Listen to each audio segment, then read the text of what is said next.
Morning students, मैं Ganesh Kanwar YouTube channel में आपका हार्दिक स्वागत करती हूँ। आज अपन 4th यूनिट स्टार्ट करेंगे। 4th यूनिट का टॉपिक है उदारीकरण। उदारीकरण क्या है, उदारीकरण किसे कहते हैं, उदारीकरण का क्या अर्थ है। तो आज अपन उदारीकरण के बारे में जानकारी प्राप्त करेंगे। मानव जीवन एवं समाज के विकास के अध्ययन से ये ज्ञात होता है कि पहले के समय प्राचीन काल में मानव की जो आवश्यकताएं थी वह बहुत ही कम थी। ज्ञान अथवा संस्कृति सभ्यता का कोष भी कम था। जो सोचने समझने की जो क्षमता थी, सोचने समझने की जो आवश्यकताएं थी, या उसकी संस्कृति व सभ्यता की जो आवश्यकताएं थी, वो भी उसका भी जो भंडार था, कोष जो था, वो बहुत ही कम था। उस समय उनकी आवश्यकताएं बहुत कम थी, तो इसलिए उनको इन चीज़ों की भी ज़रूरतें बहुत ही कम होती थी। मानव अपनी जानकारी एवं ज्ञान स्वयं अपनी आने वाली पीढ़ी को हस्तांतरित करता था। इन चीज़ों की मानव को दूसरे किसी और की आवश्यकता नहीं होती थी। वह खुद ही अपने आप ही अपनी आने वाली पीढ़ी को जो भी उसको ज्ञान की आवश्यकताएं थी, उसके संस्कृति के बारे में जो भी उसको समझाना था, बताना था, संस्कृति के बारे में पूर्ण रूप से जानकारी देनी थी, वह मानव खुद ही अपनी एक पीढ़ी से दूसरी पीढ़ी को हस्तांतरित करता था। उसे किसी दूसरे की आवश्यकता नहीं थी। क्यों नहीं थी? क्योंकि उनकी जो भी आवश्यकताएं थी वो उन आवश्यकताओं की क्या थी, कम आवश्यकताएं उनकी बहुत ही कम थी। इसी कारण से वह ज्ञान की जो बातें सिखाई जाती थी, संस्कृति के बारे में जो समझाया जाता था, बताया जाता था, सिखाया जाता था, वह खुद ही अपनी एक पीढ़ी से दूसरी पीढ़ी को मानव खुद ही हस्तांतरित कर दिया करता था। जैसे जैसे समय बीतता गया और मानव के पास उसके नवीन अनुभव भी जुड़ते गए। जैसे जैसे धीरे धीरे जैसे समय निकला, समय बीतता गया, तो उसके पास नए नए अनुभव भी आने लगे। वह नए नए अनुभवों से जुड़ने लगे। और जैसे जैसे नए नए अनुभव उनको आने लगे, नई नई चीज़ों के बारे में जब उनको पता चलने लगा, तो उनकी जो आवश्यकताएं थी वो भी धीरे धीरे क्या हो गई, बढ़ने लग गई। और जब आवश्यकताएं बढ़ने लगी तो ज्ञान की आवश्यकता भी बढ़ने लगी। ज्ञान के कोष में, ज्ञान के भंडार में भी वृद्धि होने लगी। जैसे जैसे ज्ञान की आवश्यकताएं होने लगी, ज्ञान की आवश्यकताएं बढ़ने लगी, ज्ञान के भंडार में जैसे जैसे वृद्धि होने लगी, उसी के अनुसार मानव के पास समय की कमी होने लगी।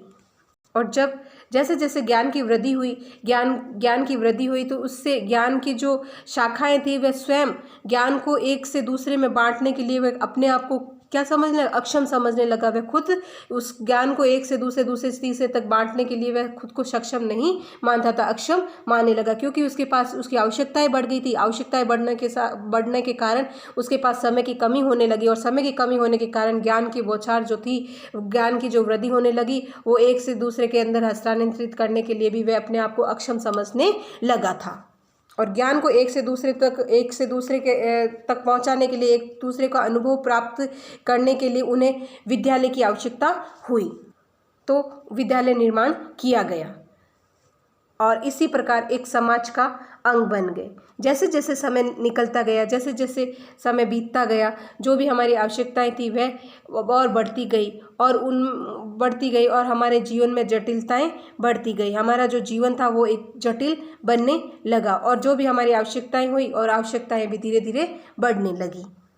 और समाज के अंदर आए दिन नित नए नवीन चीज़ों के आविष्कार होने लगा। रेडियो का आविष्कार हो गया, टेलीविज़न का आविष्कार हो गया, और इसी कारण रेडियो की वजह से, टेलीविज़न की वजह से, हम इंटरनेट की वजह से, कंप्यूटर की वजह से हमारी शिक्षा को और भी बढ़ावा देने लगे। शिक्षा के स्वरूप में कई प्रकार से परिवर्तित होने लगा और उदारीकरण का स्वरूप प्रदान कर दिया गया। तो उदारीकरण का अर्थ, उदारीकरण किसे कहते हैं, अब अपन उदारीकरण के बारे में जानेंगे। उदारीकरण का अर्थ है खुलापन या लचीलापन। उदारीकरण से अभिप्राय है कि हमें विभिन्न स्तरों पर नियंत्रण समाप्त करना चाहिए। कई प्रकार के जो स्तर है, विभिन्न अलग अलग प्रकार के जो स्तर है, उन स्तरों के ऊपर जो नियंत्रण लागू किया गया था, उस नियंत्रण को क्या करना चाहिए, नियंत्रण को समाप्त कर देना चाहिए। आर्थिक गतिविधियों के अंदर जो राज्य हस्तक्षेप है, उस राज्य हस्तक्षेप को भी कम कर देना चाहिए।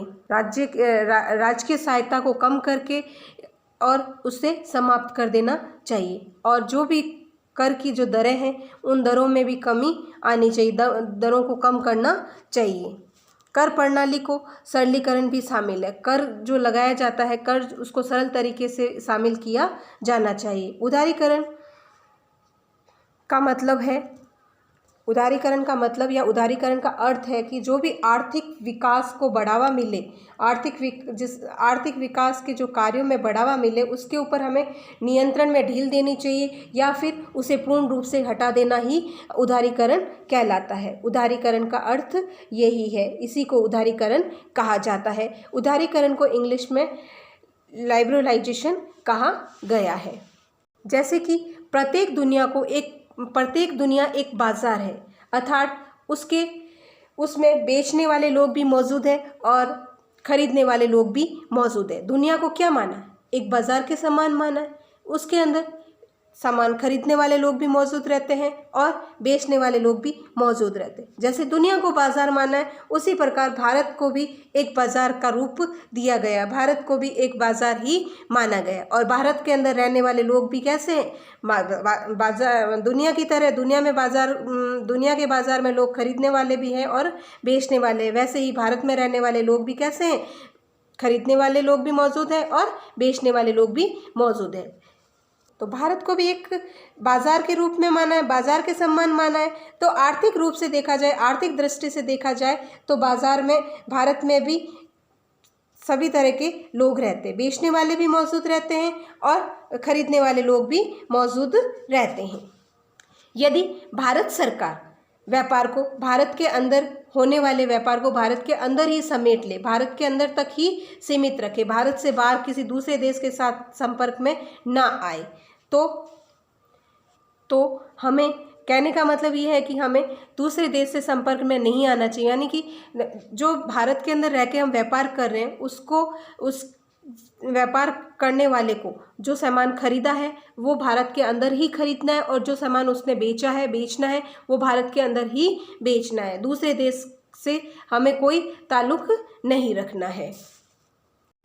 बिना सरकार की परमिशन के, अगर हमारे पास सरकार की परमिशन नहीं है तो हम भारत में रह कर के ही हमारा बिजनेस शुरू करते हैं और भारत में ही उसको बेचते हैं और भारत से ही हमें उसे खरीदना पड़ता है। सरकार की परमिशन के बिना हम कुछ भी नहीं कर सकते हैं। तो लगता है कि ऐसे में तो सरकार ने हमारे ऊपर क्या कर दिया? एक प्रतिबंध लगा दिया है, प्रतिबंध लगा दिया। यदि आप व्यापार करना चाहते हैं तो आप अपने देश की सीमाओं के अंदर ही व्यापार करना होगा। यदि सरकार का कहना है कि यदि हमें कुछ व्यापार करना है तो हम व्यापार अपने देश की जो सीमा है उस सीमा के अंदर रह करके ही व्यापार कर सकते। देश की सीमा को लांघ करके, देश की सीमा को पार करके हम कोई भी व्यापार, कोई भी बिजनेस आसानी से नहीं कर सकते हैं। तो इस प्रकार का कोई प्रतिबंध जब कोई सरकार लगाती है तो हम कहते हैं उस देश की अर्थव्यवस्था बंद अर्थव्यवस्था है। वह देश अपने दम पर जो भी कोई उत्पादन कर सकता है या जो भी सेवाएं दे सकता है, उन्हीं के बलबूते पर ही उनकी अर्थव्यवस्था चलती है। यदि उस देश में कुछ वस्तु की कमी है, उस देश के अंतर्गत आने वाली भूमि पर पाई नहीं जाती है, तो उसे उस वस्तु की कमी सहन करनी होगी। कहने का मतलब कि हम व्यापार भारत में रहकर ही कर रहे हैं तो हमें किसी चीज़ की आवश्यकता होती है और वो वस्तु उस जगह नहीं होती है या उस भूमि के ऊपर वह चीज़ उत्पन्न नहीं होती है, तो उससे हमें जो भी कोई कमी होती है या घाटा होता है, घाटे मुनाफे का जो सौदा होता है, उसको हमें खुद को ही सहन करना पड़ेगा। तो ऐसे देश की अर्थव्यवस्था का पूरा कंट्रोल उस देश की सरकार के हाथ में ही होता है। उस देश का कोई भी व्यक्ति अगर व्यापार करना चाहता है, व्यापार करने की उसे आवश्यकता है, तो उसे सबसे पहले सरकार से परमिशन लेनी पड़ती है। वह कितना उत्पादन करेगा, इन सब के बारे में बताना पड़ेगा और सरकार से परमिशन लेनी पड़ती है। तो ऐसी अर्थव्यवस्था किसी देश की होती है तो उसे कहा जाता है कि बंद अर्थव्यवस्था। अगर सरकार से परमिशन लेके कोई कार्य किया जाता है तो इस अर्थव्यवस्था को बंद अर्थव्यवस्था के नाम से जाना जाता है। और हमारे जो भारत की स्थिति थी 1991 से पहले जो स्थिति थी वो बंद अर्थव्यवस्था के समान ही थी।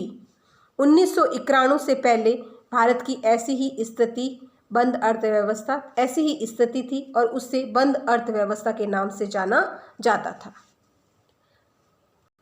इसीलिए 1991 से पहले भारत में एक ही प्रकार के कार्य हुआ करते थे, एक ही टीवी चैनल हुआ करता था और लगभग किसी भी प्रोडक्ट में आपको वैरायटी नहीं मिलती थी, क्योंकि देश के अंदर सरकार की परमिशन से जो व्यापार चलते थे उन्हीं से उत्पादन किया जाता था। कह रहे हैं कि 1991 से पहले जो भारत की कंडीशन थी, भारत की जो स्थिति थी वो बंद अर्थव्यवस्था के समान थी, क्योंकि भारत के अंदर एक ही प्रकार के कार्य हुआ करते थे, अलग अलग प्रकार से कोई कार्य नहीं किया जाता था। एक ही प्रकार का चैनल आया, टीवी में एक ही प्रकार का चैनल आया करता था और प्रोडक्ट भी एक ही प्रकार का मिलता था, उसमें किसी प्रकार की कोई अलग अलग वैरायटी नहीं मिलती थी।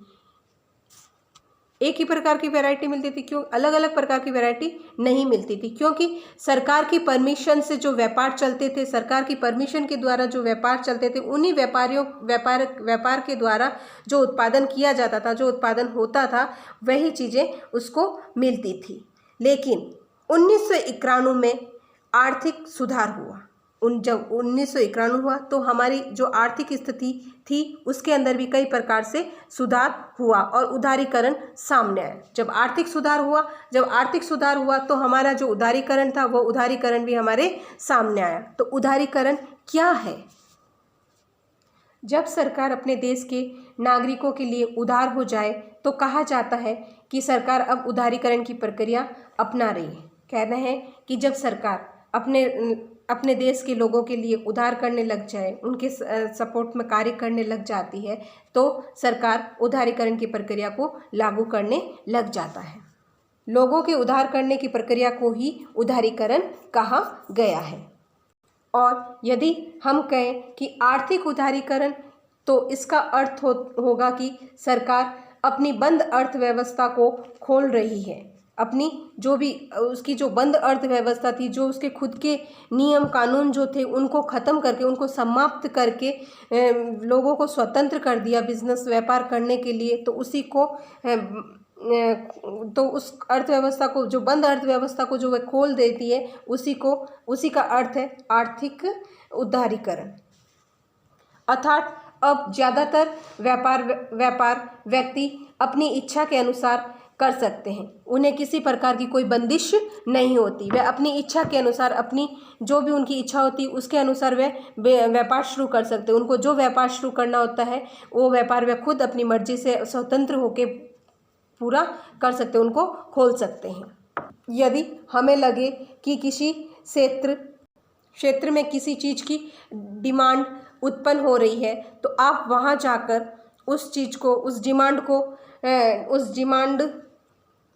उस उत्पाद को बनाकर उससे जो डिमांड है उस डिमांड को हम आसानी से पूरा कर सकते हैं और अपना जो भी मुनाफा होता है उस मुनाफे को आसानी से कमा सकते हैं। इस प्रकार सरकार व्यापार से, बाजार से या आर्थिक जगत से बंदिशें हटा लेती है तो इसे कहा जाता है कि आर्थिक उदारीकरण। तो इस प्रकार प्रतिबंध हटाकर लोगों को छूट दी जाती है, सरकार के द्वारा जो छूट दी जाती है उसी को उदारीकरण की प्रक्रिया कहा जाता है। उदारीकरण केवल आर्थिक जगत में ही नहीं होता है, यह सामाजिक जगत और राजनीतिक जगत में भी होता है।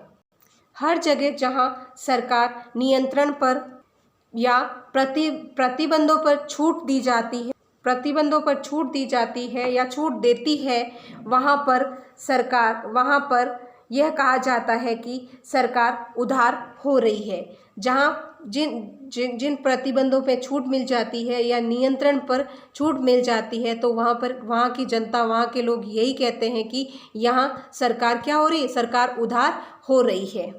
जहाँ जहाँ प्रतिबंध लगा हुआ है या प्रतिबंध लागू है, वहाँ पूरी तरह से जो प्रतिबंध हटा दिया जाता है या हट जाता है, उसी को उदारीकरण की प्रक्रिया कहा जाता है या उदारीकरण कहा जाता है। तो यही हमारा उदारीकरण का अर्थ है।